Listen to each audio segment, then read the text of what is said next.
Hello, I'm Sunny Williams. I'm up here on the International Space Station. So this is Node 2. This is a really cool module. Of course, most of these modules you'll see they have 4 sides, and they're put together. That way we could sort of work on a flat plane, either a wall, a floor, another wall, or the ceiling. But, you know, again, all you have to do is turn yourself in your reference chain bag. So here's one sleep station right here. I'm going in right now. You can follow me if you want. So I'm inside.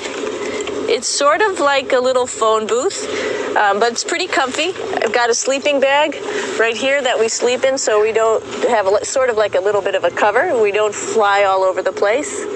But you know, you can sleep in any orientation. I have it feeling like I'm standing up right now, but like you saw, I'm on the floor. But it doesn't matter if I turn over and I sleep upside down. I don't have any sensation in my head that tells me that I'm upside down, so it really doesn't matter. The sleep station is also like a little office. We've got a computer in here. As you can see, we've got a couple little toys. I've got some books. I've got some clothes and other things that make it sort of like home. I'm coming out. And just for reference, that's one sleep station. This one's another. Right here. There's one on the ceiling, if you want to call it. Right here. And then there's a fourth on the other wall over here. So all of us sleep in a little bit of a circle. All right, come on back. There's more to show you.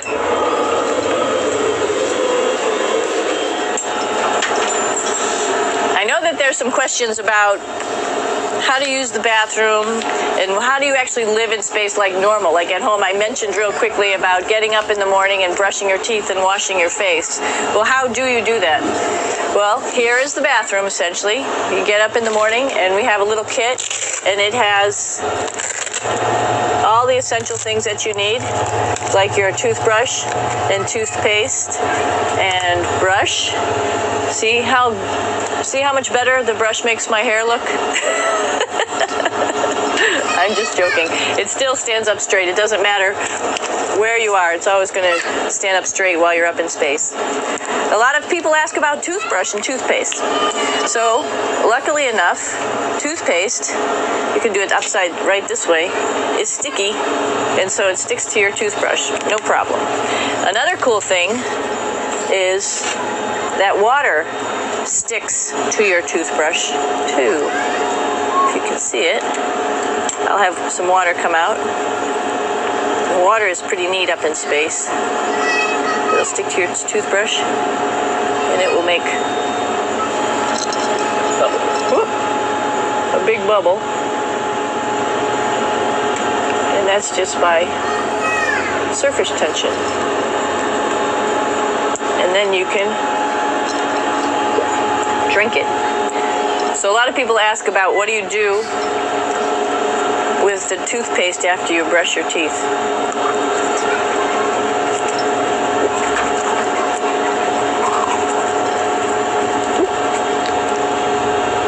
Two options. Swallow it, and it's sort of like mouthwash, but it tastes a little gross. Or you can just spit it out in a paper towel, and then you don't have to worry about it. Swallowing thing I wouldn't recommend at home. I'm only up here for 4 months, so it's not that bad. One of the most pressing questions about living in space, of course, is the bathroom. So let's take a look at that little piece of work. Come on in.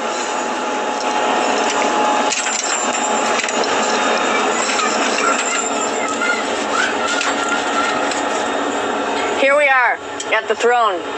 This is awesome.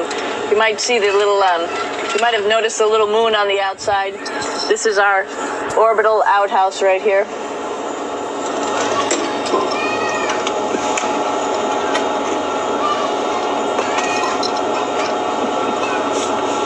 And And of course, it serves for 2 functions. Number 2, right here. I'll show you. But you see it's pretty small, so you have to have pretty good aim, and you be ready to make sure things get let go the right direction. And it smells a little bit, so I'm closing it up. And that's, of course, for number 2. And this guy right here is for number 1. So they're sort of 2 slightly separate functions, but you can do a little, essentially both, by hanging on right here and doing number 1 and number 2. I might add it's color coded, so you really don't get it mixed up, which is nice. This is yellows for number 1. And also, there's a selection of paper. People always ask about toilet paper. What do you do with toilet paper? What kind of toilet paper do you have? We have gloves, just because sometimes it does get messy. We have some Russian wipes, which are a little bit coarse if you like the coarse type of toilet paper. We have some nice tissues, which are nice and soft if you like soft toilet paper. We have Huggies, just for any cleanup. You know, we were all babies once, and this sort of helps. And then if things get really out of control, we have disinfectant wipes, just to make sure we clean up here. Because, you know, just like the water I showed you, the number 1 stuff can sort of go all over the place if you don't aim correctly. And did I mention both of these have a little bit of suction? Like I said, sometimes things get a little out of control if you are out of control yourself flying around. So we have lots of protective stuff. And of course, you do have your privacy. There's a little door, so other people know that you're in there. Here's a pretty cool place. This is sort of like in your house where everybody meets in the morning. After you wash your face, brush your teeth, you want to find something for breakfast. And this is our kitchen. You might notice there's all sorts of foods here. It's like opening the refrigerator. You got all your different stuff that you want to have: drinks, meats, eggs, vegetables, cereals. And then we get some of our specialty stuff, some things that we like, some of our favorite stuff that your family can send up. In fact, I like fluffernutters, and so I got sent up some fluff so I could make my fluffernutter with peanut butter. So you have a lot of food up here, no problems. Now, I want to say where we are. So right now, we're in the Japanese laboratory. It's one laboratory out of many here on the International Space Station. It's actually on the left-hand side. If I was International Space Station and I was flying through space like this, my left hand would be where the Japanese laboratory is.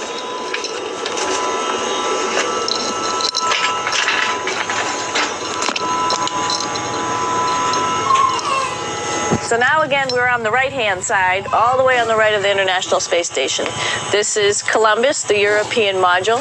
It has science experiments all over. You can see it looks a little bit crowded. And here we do a lot of our medical experiments.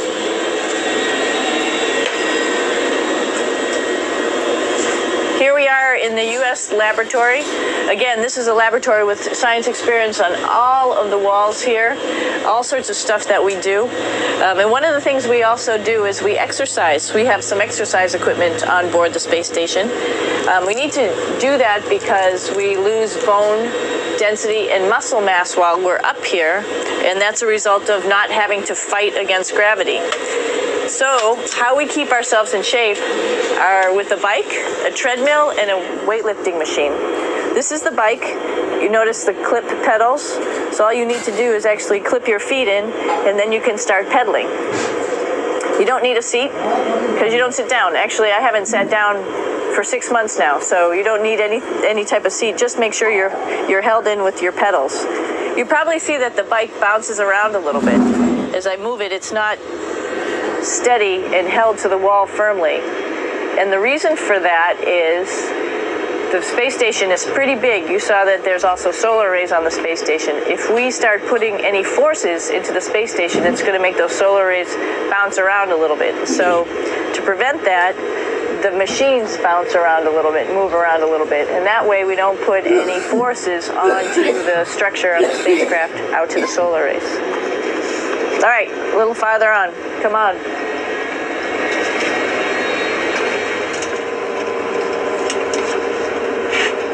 I'm here with my 2 buddies in the airlock, Actually, these are 2 spacesuits that are ready, primed up to go outside, as we call it, to go do a spacewalk in case we have to do anything outside. Some of the things we do outside are just like inside, repairs. We have a lot of electrical boxes and machinery and solar arrays, in fact, that I talked about earlier, that are outside, and sometimes they don't work quite right.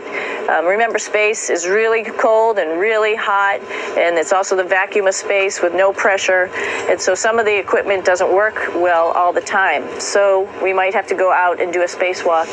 Right behind me is actually the hatch that you go out into space, and right now we have it filled up with a couple other spacesuits because we've got 4 of them up here and some of our tools. But right behind here is the hatch in which you actually go right outside into the vacuum of space.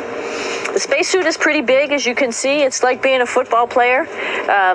Part of the reason it's so big and bulky is because of this backside, this backpack. It's like going on a hike with a backpack, but the backpack and the suit weighs about 300 pounds. Luckily, in space, nothing really weighs anything, so you don't feel that it's so heavy. But we need to have such a big suit because that guy back there is essentially the heart of the spacecraft. I call this actually a spacecraft. It has all the oxygen for you. It has all the carbon dioxide. It also has a computer, so it tells you on a display here if there's anything that's going wrong with the suit, if we're running out of oxygen, if we have too much carbon dioxide, or any type of electrical problem. So it's a pretty awesome little spacecraft, and actually got to go out, use my little spacecraft a couple times, and it worked like a charm. Lucky that it works very nice. You might want to see what the helmet looks like. It's pretty cool too. We don't usually go out like this, so you usually can see when the helmet's open. So you can see what it looks like inside. Somebody's little head would be inside of here. So you can see, you can turn your head all the way around while you're inside of there, but the helmet stays still. So that's determines your how far you could see. And it's usually pretty sunny out there, so we have to wear our sunglasses, and this is our sunglasses right here, which make you look pretty cool.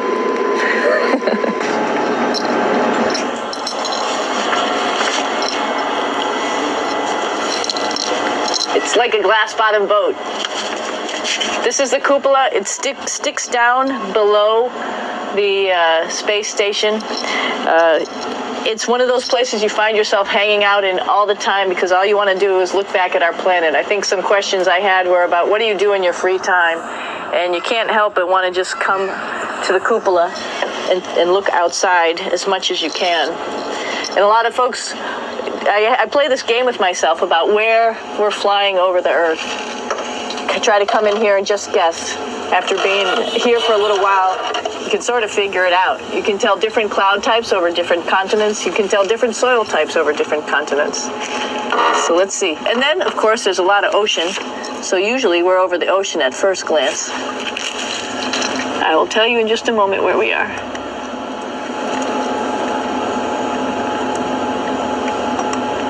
What? There we go. So right now we are right over Africa. It's a little bit cloudy, as you can tell. So we're right over the continent of Africa. Hey, what's that? I think that's a Soyuz spacecraft. That's the spacecraft that's taken us home to planet Earth today. Oh my gosh. We might have to go take a look at that. That's pretty cool. It's a little bit smaller than the rest of the spacecraft, the space station, so you'll see if we go there, it'll be a little bit more cramped. But we're going, you can look all the way back to the back of the spacecraft, which is where the Russian segment is, and then you could look all the way forward to the front of the spacecraft, where the Japanese laboratory, the European laboratory, and the American laboratory are, and then back to the solar arrays where we started this morning when we were looking out the Japanese window.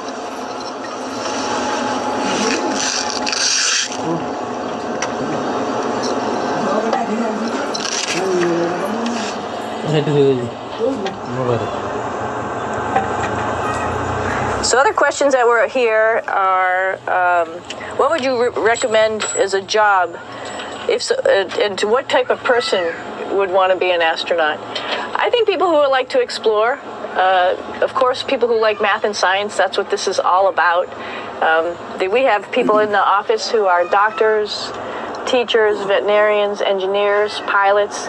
So all sorts of people become astronauts. And I think if you see, it's just sort of cool. So I think people who like to do a little adventure and like to do cool stuff probably usually become astronauts. Hey, one thing I didn't show you, or I talked about but I didn't show you, was the exercise. Another piece of exercise advice, which is the advanced resistive exercise, and that's what this is right here. This is ARED.